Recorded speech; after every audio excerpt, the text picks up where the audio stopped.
ಕಾಂಗ್ರೆಸ್ ವಕ್ತಾರರಾಗಿರುವಂತಹ ಸತ್ಯಪ್ರಕಾಶ್ ಅವರು ಜಾಯಿನ್ ಆಗಿದ್ದಾರೆ ಝೂಮ್ ನಿಂದ. ನಮಸ್ಕಾರ ಸತ್ಯಪ್ರಕಾಶ್ ಅವರಿಗೆ.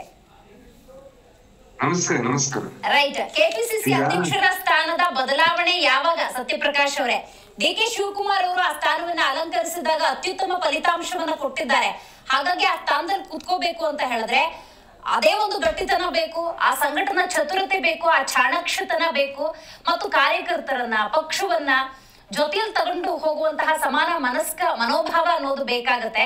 ಸೊ ಬಹಳ ಜವಾಬ್ದಾರಿಯುತ ಸ್ಥಾನ. ಸೊ ಏನ್ ಚರ್ಚೆ ಆಗ್ತಿದೆ ಸರ್ ಪಕ್ಷದಲ್ಲಿ? ನೋಡಿ, ಮೊದಲನೇದಾಗಿ ನಮ್ಮ ಜೆಡಿಎಸ್ ವಕ್ತಾರರು ಬಹಳಷ್ಟು ಪಾಪ ಅವ್ರದೇ ಮನೆ ಒಂದು 3 ಬಾಗ್ಲಾಗಿದೆ. ಅಲ್ಲಿ ಜಿಟಿ ದೇವೇಗೌಡರು ಮತ್ತೆ ಇನ್ನೊಂದು 12 ಜನ ಬಜೆಟ್ ಆದ್ಮೇಲೆ ಬರ್ತೀನಿ ಅಂತ ನಾನೇ ಮನೆ ಪೇಪರ್ ಅಲ್ಲಿ ನೋಡಿದೆ. ಕುಮಾರಸ್ವಾಮಿ ಅವರು ಫೋನ್ ಮಾಡಿದ್ರೆ ಯಾವ ಎಂ.ಎಲ್.ಎಗಳು ಎತ್ತಾ ಇಲ್ಲ ಅಂತ ಗೊತ್ತಾಯ್ತು. ಇವೆಲ್ಲ ಪಕ್ಕಕ್ಕೆ ಆಮೇಲೆ ಅವ್ರ ಬಗ್ಗೆ ಹೇಳ್ತೇನೆ. ಮೊದಲನೇ ನೋಡಿ, ನಮ್ಮ ಪಕ್ಷದ ಅಧ್ಯಕ್ಷರ ಸ್ಥಾನ ಯಾವ್ದು ಖಾಲಿ ಇಲ್ಲ. ಈಗ ಇದಾರೆ, ಎಲೆಕ್ಟೆಡ್ ಅಧ್ಯಕ್ಷರು ಅವಾಗ್ಲೇ ಇದಾರೆ. ಅವ್ರು ನಮ್ಮ ಡಿ.ಸಿ.ಎಂ ಆಗಿದ್ದಾರೆ. ಸಮಯ ಬಂದಾಗ, ಸಮಯ ಕೂಡ್ ಬಂದಾಗ, ಯಾವಾಗ ನಮ್ಮ ಹೈಕಮಾಂಡ್ ಅವ್ರಿಗೆ ಹೆಂಗೆ ಈಗ ಒಡಿಸ್ಸಾದಲ್ಲಿ ಬದಲಾವಣೆ ಮಾಡ್ಬೇಕು ಅಂತ ಭಕ್ತಚರಣ್ ದಾಸ್ ಅವ್ರನ್ನ ಮಾಡಿದ್ರು, ಆತರ ಇಲ್ಲಿ ಬೇಕಂದ್ರೆ ಮಾಡ್ತೀವಿ.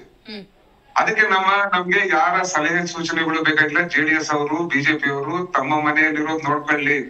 ಅಲ್ಲಿ ನೋಡಿ, ಇವಾಗ ಪ್ರಾಬ್ಲಮ್ ಇರೋದು ಯಾವ್ದು ಅಂದ್ರೆ ಜೆಡಿಎಸ್ ಅವ್ರದ್ದು ಹಾಗೂ ಬಿಜೆಪಿ ಅವ್ರದ್ದು. ಬಿಜೆಪಿ ನಿಮ್ಗೆ ಗೊತ್ತಾಗ್ತಾ ಇದೆ, ಅಲ್ಲಿ ಯತ್ನಾಳ್ ಅಂಡ್ ಟೀಮು ಅವರು ಹರಸಾಹಸ ಮಾಡ್ತಾ ಇದಾರೆ. ಈ BSP ಯಡಿಯೂರಪ್ಪ ಅವರ ಮಗ ಬಿ.ವೈ.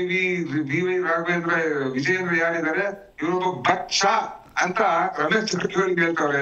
ಬಹುತೇಕ ಎಂ.ಎಲ್.ಎಗಳು ಇವ್ರ ಮಾತು ಯಾರು ಕಿಮ್ಮತ್ ಕೊಡ್ತಾ ಇಲ್ಲ. ನಮ್ದ್ರಲ್ಲಿ ಆತರ ಏನಿಲ್ಲ. ನಮ್ದ್ರಲ್ಲಿ ಏನಂದ್ರೆ, ಆದ್ರೆ ಬೈ ಚಾನ್ಸ್ ಏನಾದ್ರೆ ಈ ಅಧ್ಯಕ್ಷರ ಚೇಂಜ್ ಮಾಡಿದ್ರೆ ನಮ್ಮನ್ನ ಪರಿಗಣಿಸಿ ಅಂತ 2-3 ಜನ ರೇಸ್ ಅಲ್ಲಿ ಇದ್ದಾರೆ. ಅದು ಸ್ವಾಭಾವಿಕ. ಒಂದು ರಾಜಕೀಯ ಆದ್ಮೇಲೆ ಎಲ್ಲರಿಗೂ ಆಸೆ ಇರುತ್ತೆ, ನಾನು ಕೆಪಿಸಿಸಿ ಅಧ್ಯಕ್ಷ ಆಗ್ಬೇಕಂತ ಅವ್ರವ್ರು ಹೋಗ್ಬಿಟ್ಟು ತಮ್ಮ ಅನಿಸಿಕೆಗಳನ್ನ ಹಂಚ್ಕೊಂಡ್ ಬರ್ತಾರೆ ಅಲ್ವಾ. ಇವತ್ತು ಬೀದಿ ರಂಪ ಮಾಡ್ತಿರೋದು ಯಾರು ಅಂದ್ರೆ ಬಿಜೆಪಿ ನಡೀತಾ ಇದೆ. ಜೆಡಿಎಸ್ ಅಂತೂ ತನ್ನ ಅಸ್ತಿತ್ವವನ್ನು ಮುಗಿಸ್ಬಿಟ್ಟಿದ್ದಾರೆ ಕುಮಾರಸ್ವಾಮಿ ಅವರು. ಅಲ್ಲಿ ರೇವಣ್ಣ ಕಥೆನು ಮೋರಲ್ಲೆಸ್ ಮುಗಿತು. ಅವ್ರ ಮಕ್ಳು ಇಬ್ರು ಪಾಪ ಜೈಲ್ ಪಾಲಾಗಿ ಒಬ್ರು ಹೊರಗೆ ಬಂದ್ರೆ ಇನ್ನೊಬ್ರು ಇನ್ನ ಜೈಲಲ್ಲಿ ಕಳೀತಾವ್ರೆ. ಹಾಸನಲ್ಲಿ ಅವ್ರಿಗೆ ಕಿವಿಡೆ ಕಿಮ್ಮತ್ ಇಲ್ಲ. ನಮ್ಗೆ ಹೇಳ್ತಾರ ಅಲ್ಲಿ 0 ಬಂತು, ಇಲ್ಲಿ 0 ಬಂತು. ನಿಮ್ಮ ಕ್ಷೇತ್ರಗಳೇ ಕಳ್ಕೊಂಡ್ರಲ್ರಿ ಪಾಪ. ಹುಡುಗ ನಿಖಿಲ್ ಕುಮಾರಸ್ವಾಮಿನ ಕರ್ನಾಟಕದ ಅಭಿಮನ್ಯು ಮಾಡಕ್ ಬಿಟ್ರಿ, 3ನೇ ಸೋಲು. ಈಗ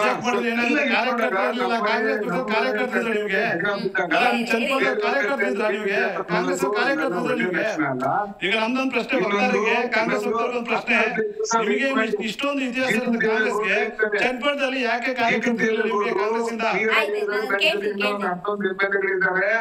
ಎಲ್ಲ 12 ಜನ ನಾವು ಸೇರ್ತೀವಿ ಅಂತ ಅವ್ರು ಇನ್ನೊಂದು ಹೇಳಿದ್ರೆ, 6 ತಿಂಗಳು 8 ತಿಂಗಳು 1 ವರ್ಷ ಮುಂಚೆನೆ ಸೇರ್ಬಿಟ್ಟಿದ್ರೆ ಯಾವ ಕಂಟೆನೂ ಇರ್ತಿರ್ಲಿಲ್ಲ. ರಾಹುಲ್ ಗಾಂಧಿ ಅವರು ಇಲ್ಲಿ ಪಾದಯಾತ್ರೆ ಮಾಡೋಗ್ಲಿ ನಾವೆಲ್ಲ ರೆಡಿ ಇದ್ವಿ ಸೇವೆಗೆ, ಅವ್ರು ನಮ್ಮ ಮನೆಗ್ ಬರ್ತೀನಿ ಅಂದ್ರು. ದೇವೇಗೌಡರು ಬಂದ್ಬಿಟ್ಟು ಕಣ್ಣೀರ್ ಹಾಕಿದಕ್ಕೆ ದೊಡ್ಡ ಮನುಷ್ಯನಿಗೆ ನಾವೇನು ಮಾಡೋದು ಚೆನ್ನಾಗಿರಲ್ಲ ಅಂತ ಹೇಳ್ಬಿಟ್ಟು ಇಲ್ಲಿದ್ವಿ. ನಮ್ಗೆ ಕಿಮ್ಮತ್ತು ಇಲ್ಲ. ನಾನು ಇಷ್ಟು ವರ್ಷದಿಂದ ಕೆಲಸ ಮಾಡ್ತಾ ಇದ್ದೀನಿ. ಇವಾಗ ಬಂದ್ಬಿಟ್ಟು ನಿಖಿಲ್ ನ ತಂದ್ಬಿಟ್ಟು ಅಧ್ಯಕ್ಷರು ಮಾಡ್ತಾರೆ ಅಂತೆ. ಮೊನ್ನೆ 3 ಸೋಲು ಕಂಡಿರುವ ನಿಖಿಲ್ ನ ನೀವು ಅಧ್ಯಕ್ಷರು ಮಾಡಿದ್ರೆ 7-8 ಸರಿ ಕತೆ ಏನಾಗಬೇಕು. ಇದು ಪರ ವಿರೋಧ ಅಂತಲ್ಲ, ಸೋತೋರ್ಗೆ ಗೆಲ್ಲೋದಕ್ಕೆ ಅವಕಾಶ ಇರುತ್ತೆ.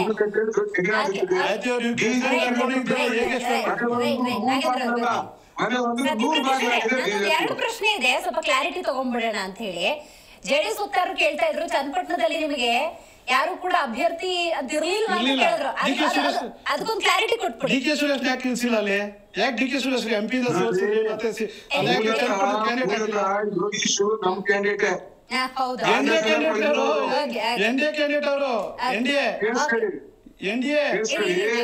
ಯೋಗೇಶ್ವರ್ ನಮ್ ಕ್ಯಾಂಡಿಡೇಟ್, ಕಾಂಗ್ರೆಸ್ ಅಲ್ಲಿ ಪಳಗಿರೋ ಉಳಿಯೋದು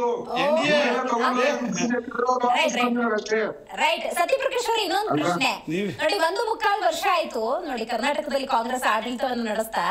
ಜವಾಬ್ದಾರಿಗಳ ವಿಚಾರಕ್ಕೆ ಬರೋದಾದ್ರೆ ಡಿ.ಸಿ.ಎಂ ಸ್ಥಾನ, ನೀರಾವರಿ, ನಗರಾಭಿವೃದ್ಧಿ, ಕೆಪಿಸಿಸಿ ಅಧ್ಯಕ್ಷರು, ಈ 4 ಜವಾಬ್ದಾರಿಯನ್ನ ಡಿ.ಸಿ.ಎಂ ಡಿ.ಕೆ. ಶಿವಕುಮಾರ್ ಹೊತ್ತಿದ್ರು ಅನ್ನೋದಾದ್ರೆ ಈ ರಿಯಲೈಸೇಷನ್ ಸ್ವಲ್ಪ ಲೇಟ್ ಆಗಾಯ್ತು ಅಂತ ಅನ್ನಿಸ್ಲಿಲ್ವಾ?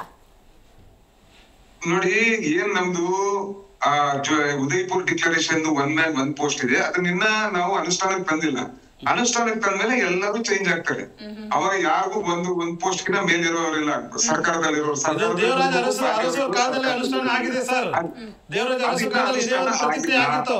ಅದಾದ ತಕ್ಷಣ ಅಲ್ಲ, ನಿಮ್ಗೆ ಯಾಕೆ ಅಷ್ಟೊಂದು ಭಯ? ಭಯ ಅಲ್ಲ. ಅವ್ರು ಕೆಪಿಸಿಸಿ ಅಧ್ಯಕ್ಷರಾಗಿದ್ರೆ ನಿಮ್ಗೆ ಭಯನ?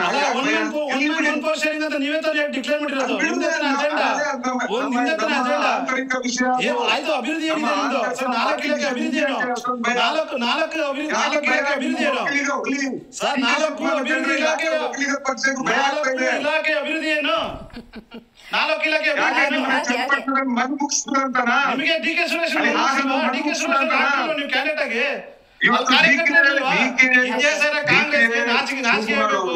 ಎನ್ಡಿಎ ಸರ್ಕಾರದಿಂದ ಆಪರೇಷನ್ ಮಾಡಿ ನಾಯಕರಾಗೋದ್ರಲ್ಲಿ ಹೊರಹೊಮ್ತ ಇದ್ದಾರೆ ಅವರು. ಅದಕ್ಕೆ ಭಯನ? ಏನಾಯ್ತು ಯೋಗೇಶ್ವರ ಪರಿಸ್ಥಿತಿ? ಏನಾಯ್ತು ಯೋಗೇಶ್ವರ ಪರಿಸ್ಥಿತಿ? ಆಯ್ತು, ಏನ್ ಮಾಡಿದ್ರಿ ಅವ್ರಿಗೆ? ಮೂಲೆ ಗುಂಪು ಎಲ್ಲ ಭಯ ಆಗ್ತಾ ಇದೆ ನಿಮ್ಗೆಲ್ಲ. ಯೋಗೇಶ್ವರ ಪರಿಸ್ಥಿತಿ ನಾಯಕರಾಗಿ ಡಿ.ಕೆ. ಶಿವಕುಮಾರ್ ಸ್ಟೇಟ್ಮೆಂಟ್ ನೋಡಿ ಕೊಡ್ತಾ ಇದ್ದಾರೆ ನೋಡಿ, ಮಾಧ್ಯಮ ಕೊಡ್ತಾ ನೋಡಿ ಪರಿಸ್ಥಿತಿ ನೋಡಿ. ಓಕೆ ರೈಟ್, ಮಾತಾಡ್ತೀನಿ ನಾಗೇಂದ್ರ ಅವರೇ. ಸತ್ಯಪ್ರಕಾಶ್ ಅವರೇ ಮಾತಾಡ್ತೀನಿ, ಹಂಗೆ ಸಂಪರ್ಕದಲ್ಲಿ ಶಶಿಕಾಂತ್ ಹೆಡ್ರಳ್ಳಿ ಅವ್ರು ಮಾತಾಡ್ಬೇಕು. ಅಧ್ಯಕ್ಷ ಸ್ಥಾನ ಅಂದಾಗ ಪಕ್ಷಗಳ ವಿಚಾರಕ್ಕೆ ಬರೋದು